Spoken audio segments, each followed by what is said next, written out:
ঘটনা যে ঘটনাটা তিনি বলেন অনেকটার মতো স্ট্রং পার্সোনালিটি সেই মানুষটার এরকম চলে যাওয়া আর কি। দেখো, আমার মনে আছে অনিক দত্ত যেদিন ওই হঠাৎ করে, এটা কেউ জানতো না, কেউ এটা আশা করেনি, মানে কেউ প্রস্তুত ছিল না এরকম একটা ঘটনা ঘটবে। ফিল্ম ফেস্টিভ্যাল চলার সময় হঠাৎ করে অনিক দত্ত একদিন ফিল্ম ফেস্টিভ্যালের একটা সেমিনারেই বলে দিলেন যে পৃথিবীর আর কোথাও এই জিনিস হয় না যে আমাদের পশ্চিমবাংলায় হয়, ফিল্ম ফেস্টিভ্যালে মুখ্যমন্ত্রীর এতগুলো ছবি। তো সেই সময় মঞ্চে বসে, আমি কারোর নাম করতে চাই না, সেটা হয়তো এখন সেই অবকাশ নয়, কিন্তু অনেক স্বনামধন্য তথাকথিত পরিচালকও সেই সময় বলেছিলেন, তারা একটু অস্বস্তিতে পড়ে গেছিলেন যে না না আবার এইসব কেন, সরকারকে চটিয়ে দেওয়া হচ্ছে কেন। তা আমার মনে আছে তখন অনিক দত্তকে অনেকে প্রশ্ন করেছিলেন যে এর ফলে আপনি এই যে মুখ্যমন্ত্রীকে নিয়ে, তৎকালীন মুখ্যমন্ত্রী, তাকে নিয়ে আপনি সেই কথাটা বললেন, এরকম চ্যালেঞ্জ করলেন, এরপরে আপনার কোনো অসুবিধা হবে না কাজ করতে পশ্চিমবাংলায়? আমার এখনো মনে আছে অনিক দত্তর উত্তরটা। উনি বলেছিলেন যে কেউ কেউ মাথা নিচু করে মার্সিডিজ চড়ে, আর কেউ কেউ মাথা উঁচু করে মারুতি গাড়ি চড়ে। দরকার হলে আমি সারা জীবন মাথা উঁচু রেখে মারুতি গাড়ি চলবো, রিক্সা চলবো, তাও ভালো, আমার মাথা নিচু করে মার্সিডিজ চড়ার দরকার নেই। এবং সত্যি ওই টার্মসেই নিজের জীবনটা উনি কাটিয়েছেন। তারপরও বিভিন্ন সময়, ভবিষ্যতের ভূত সিনেমার সময়, অপরাজিতার মতো একটা ছবি যেটা গোটা পৃথিবীতে সমাদৃত হলো, কিন্তু তার নিজের শহরে ফিল্ম ফেস্টিভ্যালে সেটাকে দেখানো হলো না, নিজের শহরে সেটা নন্দনে দেখানোর সুযোগ দেওয়া হলো না। এত কিছু হয়েছে ওনার ওপর।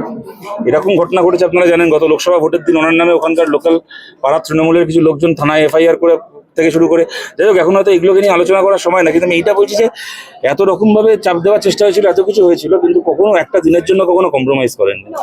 উনি অপরাজিত বলে সিনেমা বানিয়েছিলেন, সত্যি অনিক দত্ত অপরাজিতই ছিলেন। যদি একটা শব্দ ওনার ক্ষেত্রে খাটে তা হচ্ছে এইটা, অপরাজিত।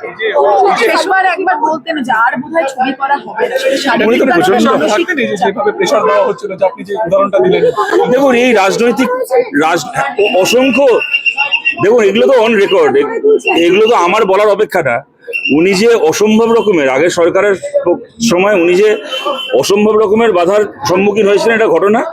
কিন্তু সেই বাধার জন্য উনি ডিপ্রেসড হয়েছিলেন বলে আমার মনে হয় না। উনি সেই কারণে ভেঙে পড়ার মানুষ নন। নিশ্চয়ই হয়তো ওনার কিছু মানসিক যন্ত্রণা অন্যান্য কারণে থাকতে পারে, শরীর স্বাস্থ্য নিয়ে থাকতে পারে। উনি খুবই অসুস্থ ছিলেন, এটা ঘটনা। কদিন আগেই এই আমৃতেই খুব ক্রিটিক্যালি অসুস্থ হয়ে একদিন মাঝরাত্রিবেলা ফোন করলেন যে আমি নিঃশ্বাস নিতে পারছি না। আমরা অত রাত্রিবেলা আবার সে কয়েকজনকে পাঠিয়ে অ্যাম্বুলেন্সের ব্যবস্থা করে আনা হলো।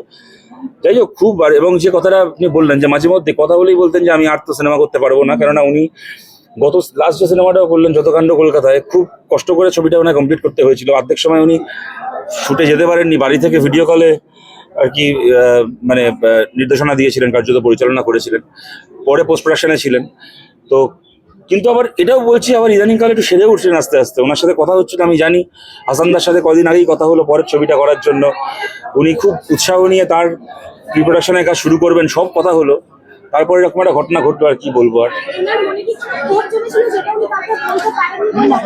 দেখুন এগুলো তো আমার স্পেকুলেশন, এগুলো আমার পক্ষে তো বলা সম্ভব না এটা। কিন্তু আমি এটা বলতে পারি যে আমার নিজের, আমাদের সবারই, অনেকেরই হয়তো নিজেকে অপরাধী লাগছে বা লাগা উচিত। মানে কোনো জায়গায় মনে হচ্ছে হয়তো আমাদেরই আরো বেশি খবর রাখা উচিত ছিল, আরো হয়তো আরো নিয়মিত যোগাযোগ করলে, কথা বললে হয়তো আরো ভালো হতো। এখন আর এগুলো ভাবা ছাড়া আর কি করার আছে। এখন রাই এখন এসএসকেএমে নিয়ে যাওয়া হয়েছে পোস্টমর্টমের জন্য।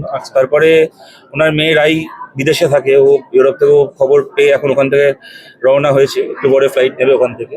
মোটামুটি এক্সপেক্টেড কালকে 3টে সাড়ে 3টে নাগাদ কলকাতায় মানে পৌঁছবে।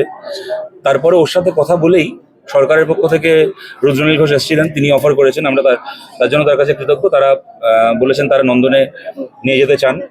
এবার এই ব্যাপারে তো ফাইনাল ডিসিশন পরিবারই নিতে পারে, তো সেটা বৌদিও বললেন যে রায়ের সাথে কথা, ওনার মেয়ের সাথে কথা বলেই ফাইনাল সিদ্ধান্ত ওনারা নেবেন।